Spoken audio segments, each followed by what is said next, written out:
데살로니가 4장, 데살로니가 전서 4장 1절부터 8절을 봉독해 주시기 바랍니다.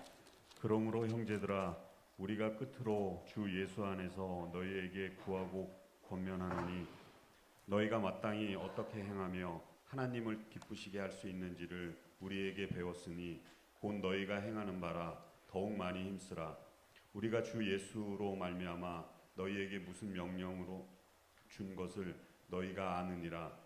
하나님의 뜻은 이것이니 너희의 거룩함이라. 곧 음란을 버리고 각각 거룩함과 존귀함으로 자기 아내 대할 줄을 알고 하나님을 모르는 이방인과 같이 세욕을 따르지 말고 이 일의 분수를 넘어서 형제를 해하지 말라. 이는 우리가 너희에게 미리 말하고 증언한 것과 같이 이 모든 일에 주께서 신원하여 주심이라. 하나님이 우리를 부르심은 부정하게 하심이 아니요 거룩하게 하심이니 그러므로 저버리는 자는 사람을 저버림이 아니요 너희에게 그의 성령을 주신 하나님을 저버림이니라. 아멘. 자, 오늘은 바울의 권면 첫 번째 시간입니다. 바울의 권면. 데살로니가 4장은 데살로니가 교회에 대한 바울의 권면을 기록하고 있는데 세 가지를 권면하고 있습니다. 1절부터 8절에는 거룩한 생활을 해라. 그 다음에 9절부터 12절에는 형제 사랑과 근면에 대해서 말하고 있고 13절에서 18절은 예수 그리스도의 재림을 소망하면서 서로 위로하는 생활을 하라고 권면하고 있습니다. 자, 1절, 2절을 한번 읽어주시기 바랍니다. 장로님 1절, 2절을. 그러므로 형제들아 우리가 끝으로 주 예수 안에서 너희에게 구하고 권면하노니 너희가 마땅히 어떻게 행하며 하나님을 기쁘시게 할 수 있는지를 우리에게 배웠으니 곧 너희가 행하는 바라 더욱 많이 힘쓰라. 우리가 주 예수로 말미암아 너희에게 무슨 명령을 준 것을 너희가 아느니라. 네, 여기 보니까 1절에 보니까 끝으로 얘기하고 있습니다. 끝으로. 그러므로 형제들아 우리가 끝으로 그랬어요. 끝으로라는 말로 본문을 시작하고 있는데 바울이 이 말을 사용한 것은 크게 두 가지 의미가 있습니다. 하나는 여기서 바울이 하는 권면들은 데살로니가 교회에 보내는 편지에 대한 결론으로 하는 권면임을 의미하고 앞에서 바울은 데살로니가 교회에 대한 칭찬, 감사, 기도 늘 이 데살로니가에 대한 그 3주만 복음을 전했기 때문에 기도했고 믿음이 잘 자라길 원했고 이랬는데 너무 생각보다 믿음 생활 잘한다고 있기 때문에 칭찬하고 감사하고 기도하고 있습니다. 그런 것들을 언급해왔고 오늘 여기 본문은 결론적으로 데살로니가 교회 앞으로 더 힘써야 될 것은 그러니까 우리가 지금 우리에게 주신 말씀이라고 생각하면 됩니다. 내가 지금까지도 하나님 은혜로 살아왔습니다. 앞으로 사랑하는 너희들은 어떻게 살아가야 될 것인가를 권면한다 이렇게 생각하면 됩니다.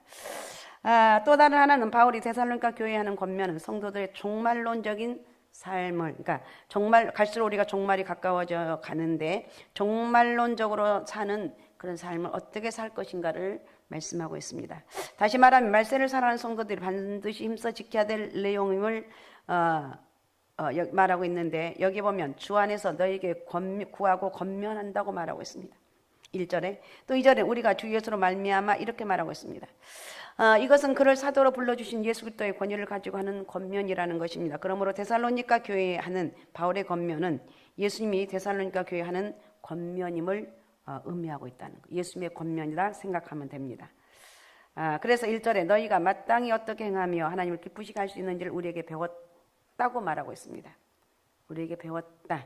그리고 2절은 우리가 주 예수로 말미암아 너희에게 무슨 명령을 준 것을 너희가 아느니라고 이렇게 말하고 있습니다. 그러니까 바울이 하는 권면은 데살로니가 교회 성도들 하나님을 기쁘시게 하는데 필요한 것으로서 바울이 데살로니가 있을 때부터 이미 그들에게 가르친 내용이라고 가르치는 내용이라고 우리가 하는 내용이라는 것을 알 수가 있습니다.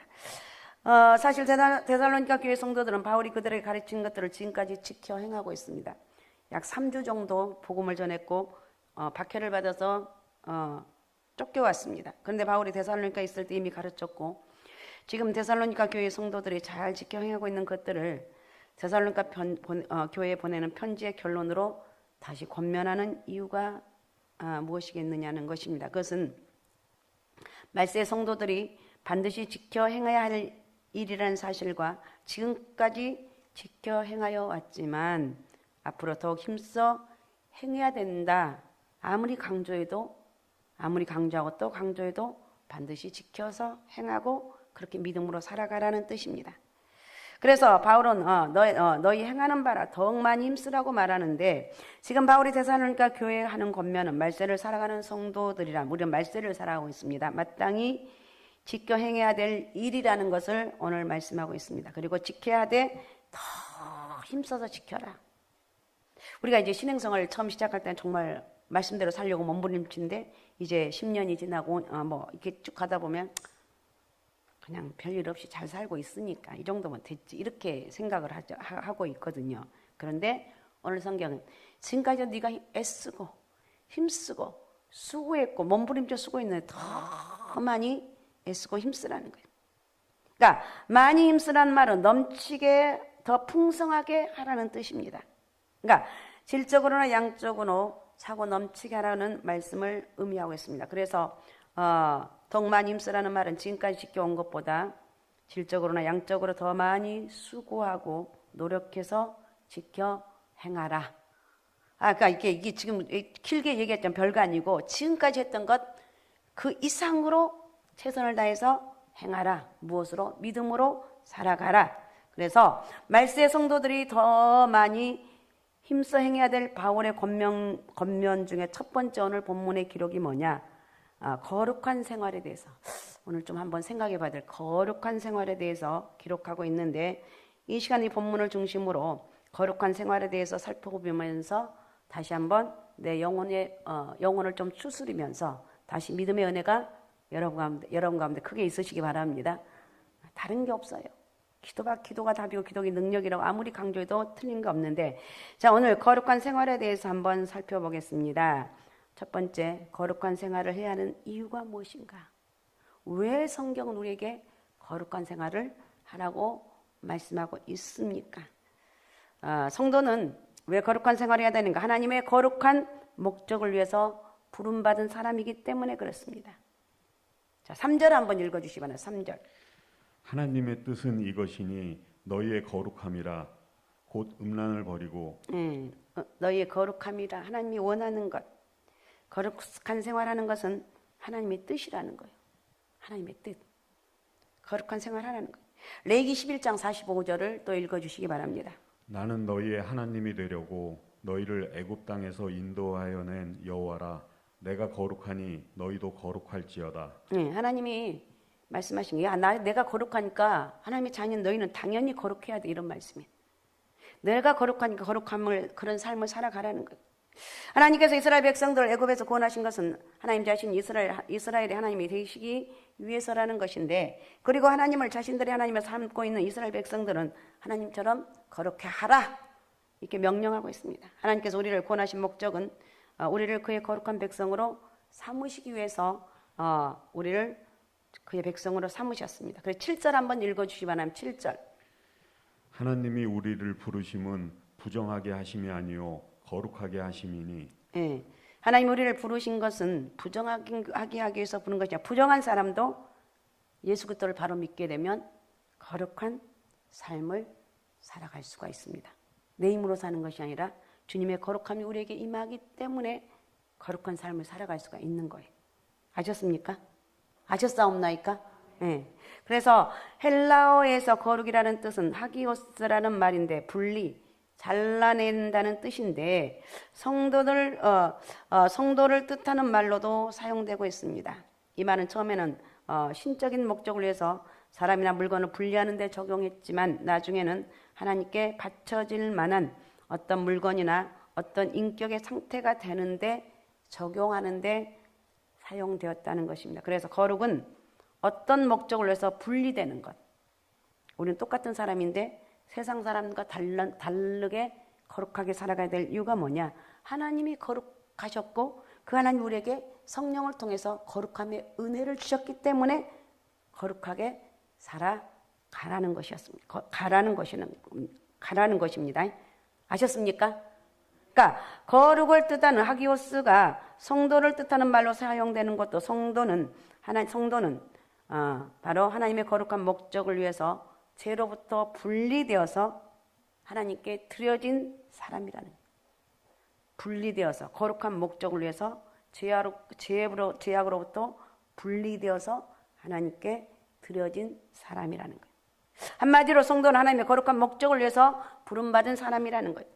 그리고 그 거룩한 목적을 위해서 세상으로부터 성별되어진 사람, 하나님께서 부르신 목적이 거룩하기 때문에 그 거룩한 목적을 위해서 부름받은 성도 역시 그래서 거룩해야 된다. 알았습니까? 예은아, 네가 거룩해야 된 게 너는 하나님의 자녀이기 때문에 거룩해야 되는 거야. 세상에 얼마나 지금 시험과 환난, 여러 가지 장애물 엄청나게 많은데 그것을 이길 수 있는 내가 이기는 게 아니라 내 안에 거하시는 거룩하신 하나님의 은혜가 임하기 때문에 나는 이겨나갈 수가 있습니다. 내 힘으로 하는 게 하나도 없어요. 알았습니까? 내 힘으로 선한 일을 할 수 있는 능력이 없어요. 아무리 여러분 여기서 목적이 거룩하다 할지라도 그 일을 행하는 사람이 거룩하지 못하면 거룩한 목적 자체가 상실됩니다. 하나님께서 데살로니가 교회 성도들을 구원해서 그의 거룩한 백성들로 삼으신 것은 그들을 통해서 하나님의 거룩한 뜻을 이루시기 위해서였습니다. 그렇기 때문에 데살로니가 교회 성도들은 하나님의 거룩한 뜻을 위해서 거룩해져야 되며 또 그렇게 되는 것이 하나님의 뜻이에요. 거룩하게 살려고 몸부림을 치는데 그렇게 하다 보면 하긴 그런 마음 자체가 하나님 주신 은혜죠. 할렐루야. 요즘 제가 얼마나 어마어마하게 거대하게 우리 넘어뜨리게 하는지 몰라요. 그 가운데 내가 딱 구별되어 있는 그런 사람, 거룩한 사람이 될 수 있는 것, 이게 특별히 하나님의 은혜다. 알았습니까?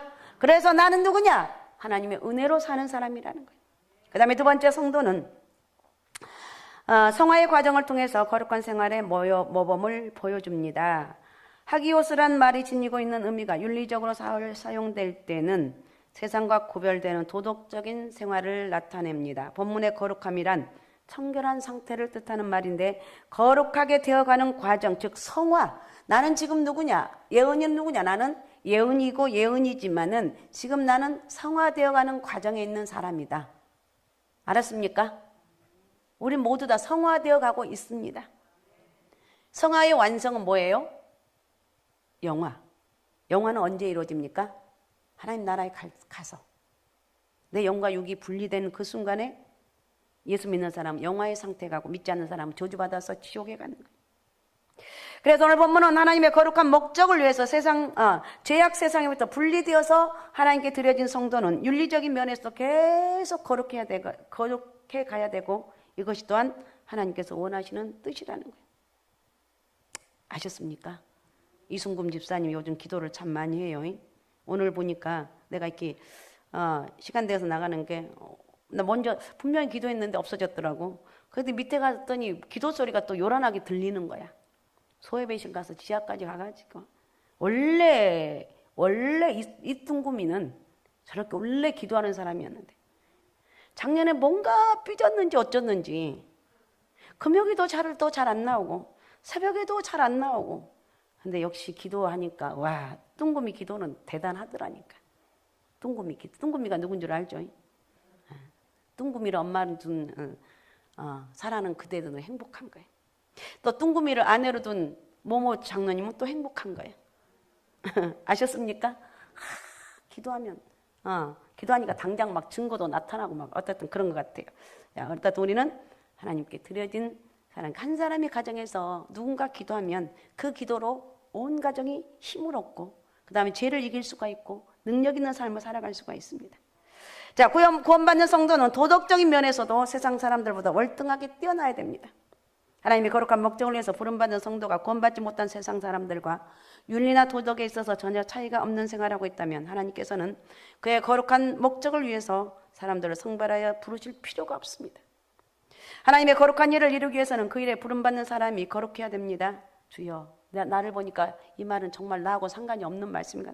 나는 거룩한 모습이 하나도 없어. 그러니까 기도 회개하고 내가 거룩해지기 원합니다. 주님, 제가 할 수 있을까요? 제가 정말 거룩해질 수가 있을까요? 나는 절대 선한 능력이 없습니다. 그러나 하나님 나에게 은혜를 주시면 내가 거룩해지려고 몸부림을 치고 죄를 이길 수 있는 힘이 생긴다는 거예요. 그래서 그 일을 이루어온 가정에도 정말 몸부림치며 거룩하려고 몸부림을 치는 거예요. 때문에 하나님께서는 우리를 죄악에서 분리해서 성별하신 거예요. 그러나 우리가 아무리 하나님의 거룩한 목적을 위해서 죄악 세상에서 분리되어지고 성별되어진 사람이라 할지라도 우리 자신이 윤리와 도덕적인 면까지는 완벽하게 거룩해진 게 아니기 때문에 괴롭고 몸부림치는 거예요.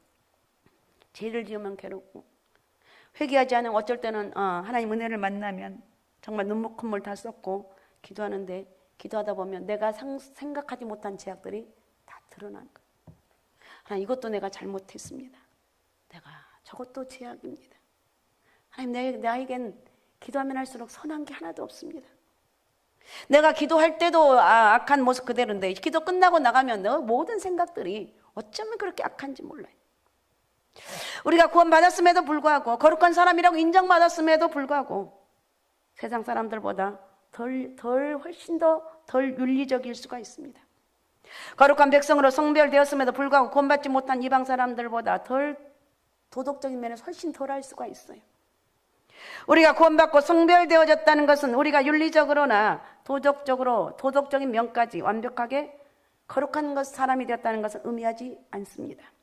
구원받기 전에 아담으로부터 유전되어든 원죄가 씻겨지고 원죄가 있었던 그 자리에 거룩해질 수 있는 씨앗이 심겨졌음을 의미하는데 그전에는 원죄라는 제약의 씨앗이 심겨져 있었기 때문에 생활 속에서 갖가지 죄를 짓고 사망의 열매를 맺고 살았습니다.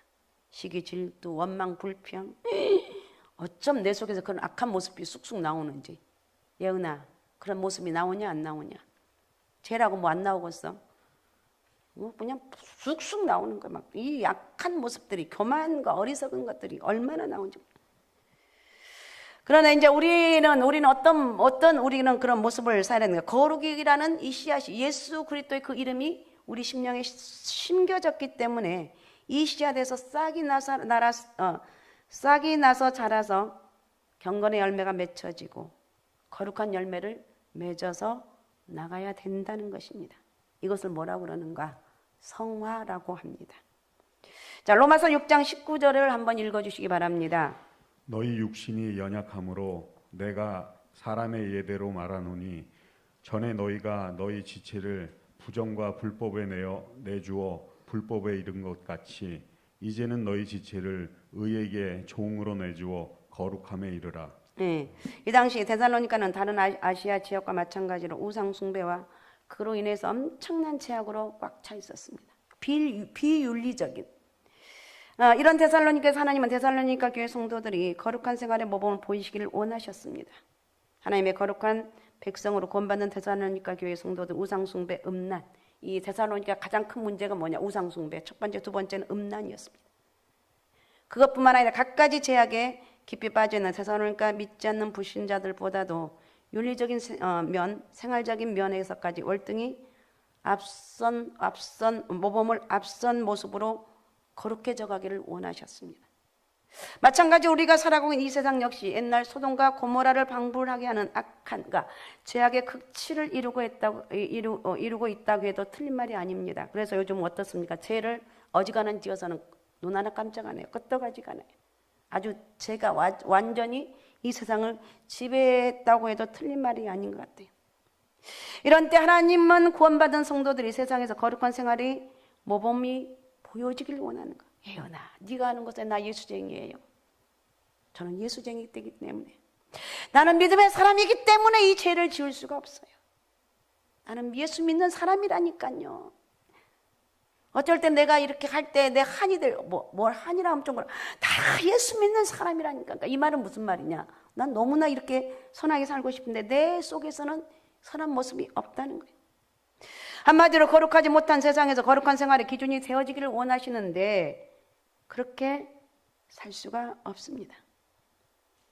윤리적인 면, 하나님의 거룩한 목적을 위해서 부름받는 사람은 윤리적인 면, 월등하게 세상 사람들보다 앞서야 되는데 그렇게 살지 못하고 있다는 것입니다. 자, 베드로전서 1장 15절 16절을 읽어주시기 바랍니다. 오직 너희를 부르신 거룩한 이처럼 너희도 모든 행실에 거룩한 자가 되라. 기록되었으되 내가 거룩하니 너희도 거룩할지어다 하셨느니라. 하나님 믿게 되면 거룩하게 된다는 것입니다. 왜? 내가 거룩하니까 너도 거룩해라 하라는 거예요. 우리를 부르신 분이 거룩한 하나님이십니다. 그러므로 성도는 자신을 불러주시는 하나님의 거룩함을 본받아 모든 행실에서 제발 거룩하게 살아가라. 제가 이런 말 할 때 너는 거룩하냐? 혹시 그럴 분도 계시지만 몸부림을 치는데 안 될 때가 많이 있다는 거예요. 그래서 윤리적인 면에까지 세상 사람들보다 훨씬 앞선 모범을 보여라. 그러면 너희의 거룩함, 너희가 거룩해지는 것은 하나님의 뜻이다.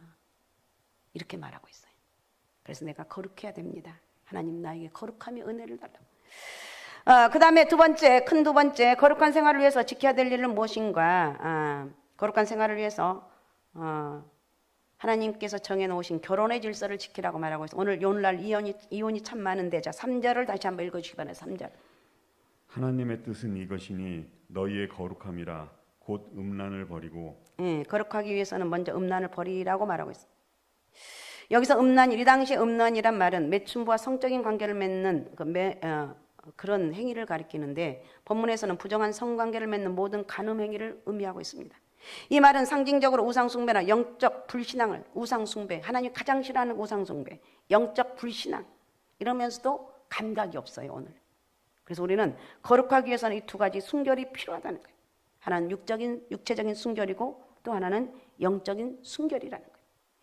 육체적인 순결은 간음하지 않는 것이며, 영적인 순결은 우상숭배와 불신앙을 하지 않는 것입니다. 육적인 순결 간음하지 말아라. 영적인 순결 우상숭배와 불신앙에 빠지지 말아라. 혹시 이런 죄를 짓고 금요일 날 오신 분들이 이런 일이 없겠지만 이런 일을 죄를 짓고 있다면 사정없이 끊어야 돼. 눈물 콧물 흘리면서 회개해야 돼. 이 두 가지 순결이 모두 지켜질 때 온전히 거룩함을 이룰 수가 있습니다. 간음이란 배우자 외에 다른 사람과 성적 관계를 맺는 음행을 말합니다. 때문에 자 4절 한번 읽어주시기 바랍니다. 4절. 각각 거룩함과 존귀함으로 자기의 아내 대할 줄을 알고. 거룩함과 존귀함으로. 이 말은 결혼의 질서를 지켜야 됨을 말하고 있습니다. 여기서 아내라고 번역된 말은 그릇이라는 뜻입니다. 베드로전서 3장 7절을 읽어주시기 바랍니다. 남편들아 이와 같이 지식을 따라 너희 아내와 동거하고 그를 더 연약한 그릇이요 또 생명의 은혜를 함께 이어받을 자로 알아 귀히 여기라. 이는 너희 기도가 막히지 아니하게 하려 함이라. 아멘. 아내를 그릇에 비유하고 있고 귀히 여기라고 말하고 있습니다. 아내를 그릇으로 표현하고 있는 것은 아내는 남편과 함께 하나님의 기업을 유업으로 받을 자이기 때문에 그렇다는 거예요. 그러므로 본문은 함께 하나님의 유업을 받을 배우자하고만 성적인 관계를 맺는 것이 하나님이 정해놓으신 질서라는 것입니다. 또 본문에서 아내라고 번역되어 있는 이 말은 몸이라고 번역할 수가 있는데, 이 말을 몸으로 이해하면서 각각 자기의 몸을 통제하는 법을 배워야 한다. 아내, 남편 외에는 통제하라고 이렇게 번역하고 있다는 것입니다. 그래서 본문의 말씀은 자기 몸을 거룩함과 존귀한 방법으로 잘 통제해야 된다는 의미로도 이해할 수가 있습니다. 다시 말하면 자기의 몸을 음행과 같은 행위를 통해 아무렇게나 사용하지 말고 자기 자신을 정말 잘 지켜야 돼요. 사랑하는 청년들, 결혼하는 사람들, 자기 몸을 잘 지켜서 결혼해서 아름다운 가정을 이루는 것. 사랑하는 예은아 알겠냐? 우리 청년들 알았습니까? 학생들 알았냐고. 자기 몸을 지키라는 거예요. 아무렇게 사용하면 안 된다는 거예요. 간음이란 하나님이 정해주신 성적 질서를 파괴하는 행위인데, 하나님이 정해주신 성적 질서란 한 남자 한 여자가 부부가 되어 성적인 관계를 갖는 것인데, 여기에서 벗어난 성적인 관계는 모두 간음에 해당하는 것으로서 하나님이 정해주신 성적 질서를 파괴하는 행위고 더러움과 부끄러움에 해당한다는 것입니다. 그래서 본문에서 각각 거룩함과 존귀함으로 자기 아내를 취할 줄 알아야 됩니다. 이렇게 말한 것도 간음은 더러움과 부끄러움에 해당되기 때문에 제일 지저분한 게 간음이에요. 알았습니까? 제일 지저분하고 더러운 게 간음이라는 거예요. 자, 6절 한번 읽어주세요. 6절. 이 일에 분수를 넘어서 형제를 해하지 말라. 이는 우리가 너희에게 미리 말하고 증언한 것과 같이 이 모든 일에 주께서 신원하여 주심이라. 이 말은 성적인 문제에서 하나님이 정해놓으신 결혼 질서를 넘어서 배우자 아닌 다른 사람을 간음으로 범하는 행위를 하지 말라는 뜻입니다. 특히 신원하여 주심이니라 그랬습니다. 이 말은 공의를 행한 징벌자라는 뜻인데, 간음으로 형벌을 범하는 자는 하나님께서 심판하신다는 거예요. 여러분 결혼하면 부부간에 잘 지키시기 바라고, 결혼하면 자기 몸을 정말 하나님의 은혜 안에서 잘 지켜야 돼요. 사랑하는 청년들, 사랑하는 학생들, 제발 죄 짓지 말고 이런 죄는 여러분 평생 여러분 삶에 도움이 안 되는 거예요. 도움이 안 되는 걸 떠나 하나님이 가장 싫어하는 거라는 거예요. 사랑하는 젊은 사람들 알았습니까? 아멘 좀 해봐요. 알았습니까? 네. 왜 이렇게 대답이 시원찮아? 절대로 이런 죄는 지면 안 돼요. 그러면 온전한 거룩은 육체적인 순결, 그다음 영적인 순결이 모두 지켜질 때 가능. 육체적으로도 순결하고 영적인 내 믿음의 순결이 지켜질 때 온전한 거룩이라고 할 수가 있습니다. 그러니까 거룩이란 하나님이 정해놓으신 질서가 지켜질 때 가능한 것입니다. 본문에서 음란을 버릴 걸 강조하고 있는 것은 당시의 사회가 하나님께서 정해주신 성적 질서, 즉 결혼의 질서가 파괴되어 음란으로 가득 차 있었습니다. 당시 사람들은 간음을 행하면서도 그것을 부끄러움을 느끼는 죄의식이 없었습니다. 무서운 일입니다. 종교적인 행사 의식에서도 공식적인 절차로 음행이 수반되기까지 했다는 것입니다. 예를 든다면 여러분 이런 말 가끔 들어봤죠. 에베소에는 여신인 아데미를 섬기는 신전이 있는데 신전에는 많은 여사제들이 있었습니다. 예쁘고 쭈쭈빵빵한 여자들이 많이 있었습니다. 그런데 이들은 공식적인 창녀예요. 공식적인 창녀들로서 아데미 신전에서 예배 자체가 이들 여사제들과 음행하는 것이었습니다. 이런 영향으로 인해서 당시 예배에서는 음행과 우상숭배가 엄청나게 너무 이거 죄라는 것을 상상하지를 못하고 이렇게 행했습니다. 이런 현상은 정도의 차이가 있었지만 당시 소아시아 지역의 대부분의 도시들도 이런 죄를 짓고 있었습니다. 여기서 우리는 영적인 간음은 육체적인 간음과도 깊은 연관이 있다는 것을 잊어버리면 안 돼요. 이렇게 당시에 음란한 행위가 종교의식의 한 부분을 차지하고 있었기 때문에 사람들은 당연히 간음을 사회적 풍조로 받아들였고 교회 안에서조차도 이런 일이 생겨납니다. 그래서 5절 한번 읽어주시면 5절. 하나님을 모르는 이방인과 같이 세욕을 따르지 말고. 제발 하나님 모르는 이방인들처럼 세욕을 따르지 말라. 그러니까 세욕은 정욕에서 비롯된 사랑, 잘못된 동기에서 비롯된 사랑을 뜻합니다. 다시 말하면 쾌락을 목적으로 성을 상품화하거나 매매 수단으로 삼는 행위. 요즘 얼마나 이런 게 많아요. 혹은 배우자 이외의 사람을 성적 쾌락의 대상으로 삼는 행위. 이건 여러분 망하는 길이라는 거예요. 당시 음행의 문제가 얼마나 심각했는가 하면 주 49년에 개최된 에르살렘 회의에서 음행을 멀리할 것을 각 교회에 알리기로 결정한 것을 통해서도 알 수가 있습니다. 자, 사도행전 15장 20절을 읽어주시기 바랍니다. 다만 우상의 더러운 것과 음행과 목매어 죽인 것과 피를 멀리하라고 편지하는 것이 옳으니. 우상의 더러운 것, 음행까지 여기 들어가 있습니다. 우리가 진정으로 거룩해지려면 육신적인 음란도 버려야 되지만 영적인 우상도 버려야 됩니다. 육신적으로도 순결해야 되고 영적으로도 나와 내 집은 하나님을 섬기겠다고. 우리 믿음 생활 잘해야 됩니다. 할렐루야. 믿음 생활 잘하라는 거예요. 죄를 짓고 있다면 끊어버려요. 정말 나는 하나님, 아무리 세상이 험악해도 내가 하나님이 주신 그 은혜 안에 살아감게 되면 지킬 수 있는 영적 은혜가 있게 된다는 거예요. 이 중에 어느 하나라도 순결하지 못하면 거룩해질 수가 없다는 것입니다. 하나님을 믿지 않는 불신자들이 우상을 섬기는 사람들 중에는 기독교인들보다 육신적으로 더 순결한 생활을 하는 사람도 있습니다. 그러나 그런 사람을 보고 거룩하다고 하지는 않습니다. 왜냐하면 그들은 육신의 생활은 거룩할지라도 영적으로 믿지 않기 때문에 거룩한 사람이라 할 수가 없습니다. 불신앙, 우상 숭배에 빠져 있음으로 해서 영적인 순결을 상실하고 있기 때문에 거룩하지 못한 것이라는 거예요.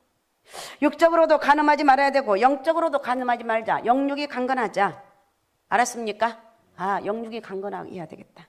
하나님 영적으로 육적으로 내 안에 있는 나도 모르게 숨겨져 있는 이런 죄악들이 있다면 하나님 나에게 이런 죄를 회개하고 하나님 주신 은혜로 살기 원합니다. 육신적으로도 순결하고 영적으로도 순결해야만이 온전한 거룩을 이룰 수가 있다는 것. 온전한 하나님의 은혜가 여러분 가운데 있으시기 바랍니다. 자, 그러면 세 번째 거룩을 저버린 결과는 무엇인가? 6절 다시 한번 읽어주시기 바랍니다. 6절. 이 일의 분수를 넘어서 형제를 해하지 말라. 이는 우리가 너희에게 미리 말하고 증언한 것과 같이 이 모든 일에 주께서 신원하여 주심이라. 예, 이 말은 음행으로 형제를 해하는 자를 하나님께서 신원하여 주신다고 기록되어 있습니다. 앞에서도 말씀드린 것처럼 하나님께서 신원하신다는 것은 하나님께서 심판하신다는 뜻이라고 그랬습니다. 음란으로 거룩을 저버린 자를 하나님께서 심판하시는 것은, 음란으로 거룩을 저버리는 것은 하나님을 저버리는 행위에 속하기 때문에 그런 거예요. 하나님이 가장 우상 숭배, 음란 가장 싫어한 거예요. 근데도 우리는 이 부분에 대해서 개념이 없으면 안 된다는 거예요. 오늘 이제 말이 나온 거니까, 이거 우상 숭배, 이거 음행은 엄청나게 무서운 것이구나. 자, 8절 한번 읽어주기 바랍니다. 8절. 그러므로 저버리는 자는 사람을 저버림이 아니요 너희에게 그의 성령을 주신 하나님을 저버림이니라. 예, 이런 사람들 하나님을 저버린다고 그랬어요. 저버린다는 말은 얕보다, 경멸하다, 무지하다는 뜻입니다. 그래서 하나님을 주신 성령을 주신 하나님을 저버림이라고 말했어요. 거룩한 생활을 목적으로 불러주셨고 성령을 주신 하나님을 배척하는 것이라는 것입니다. 하나님께서 우리를 부르신 목적은 우리로 부정케 하심이 아니고 거룩하게 하기 위해서, 하나님께서 우리를 도덕적으로 의롭고 바르게 올바른 삶을 살 수 있도록 하기 위해서 불러주셨다는 거예요. 우리는 죄를 지으면 안 된다는 거예요. 알았사옵나이까? 아셨습니까? 음란과 이런 영육간의 우상도 버리지 말아야 되고 거룩해야 돼요. 하나님 부름을 받는 우리 성도는 하나님처럼 거룩하다. 나는 그렇게 할 수가 없는데 그렇게 기도하는 거예요. 하나님 우리를 거룩하게 하시기 위해서 구원해 주셨고 거룩하게 하는 영인 성령을 주셨습니다. 그러므로 거룩을 저버리는 행위는 성령이 거하는 행동이 아니라는 거예요. 하나님의 뜻을 거역하는 행위고 하나님 무시하는 행위입니다. 때문에 거룩함을 저버린 자를 하나님은 반드시 심판에 처하게 하신다는 거예요. 자, 고린도후서 7장 1절을 한번 읽어주십시오. 그런즉 사랑하는 자들아, 이 약속을 가진 우리는 하나님을 두려워하는 가운데서 거룩함을 온전히 이루어 육과 영의 온갖 더러운 것에서 자신을 깨끗하게 하자. 아멘. 자, 우리 다 같이 한번 읽어봅니다. 이 말씀 여러분 가슴에 딱 새겨져서 정말 거룩함을 이룰 수 있는, 죄가 다 떠나가는 그런 은혜가 있으시기 바랍니다. 자, 고린도후서 7장 1절 화면을 보고 자, 생각하면서 같이 읽습니다. 시작. 그런즉 사랑하는 자들아, 이 약속을 가진 우리가 하나님을 두려워하는 가운데서 거룩함을 온전히 이루어 육과 영의 온갖 더러운 것에서 자신을 깨끗하게 하자. 자신을 깨끗하게. 누가 지켜야 돼? 내가 지켜야 돼요. 어떻게? 하나님의 은혜로 지켜야 돼요. 거룩한 생활을 위해서 우리는 부름받은 성도입니다. 육적으로나 영적으로 자신을 거룩한 일에 힘써야 된다는 것. 거룩한 성도가 되는 조건인 동시에 성도로 부름받는 삶의 목적이기도 하는 것이 거룩이다. 거룩. 하나님 나에게 거룩한 은혜를 주옵소서. 그래서 성도가 거룩을 상실하게 되면 그 시간부터 성도의 가치를 상실합니다. 또한 성도는 세상에 대해서 거룩한 기준이 돼야 됩니다. 상갈수만교회. 저 교회는 괜찮은 교회야.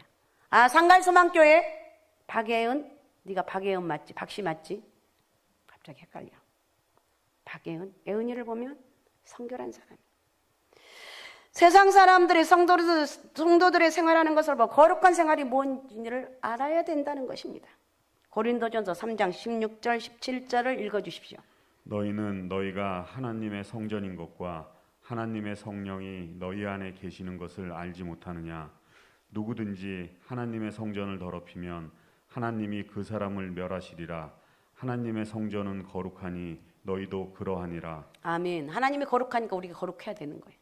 하나님의 은혜가 있는 사람, 성령의 역사가 있는 사람, 당연히 거룩할 수밖에 없는 사람이다. 주여, 나에게 거룩함의 은혜를 주옵소서. 내가 지금까지 생각이나 이런 것들이 말이 별로 거룩하지 못했던 것 같습니다. 주님, 나에게 거룩함, 영적인 거룩함의 은혜가 있길 원합니다. 구원받는 성도들의 몸이 성령에 거하시는 성전이기 때문에 거룩해야 되고, 만약에 하나님의 성전이 몸을 더럽히면 멸망에 처지게 된다는 것입니다. 성도는 어떤 경우에도 거룩해야 된다. 할렐루야. 거룩해야 된다.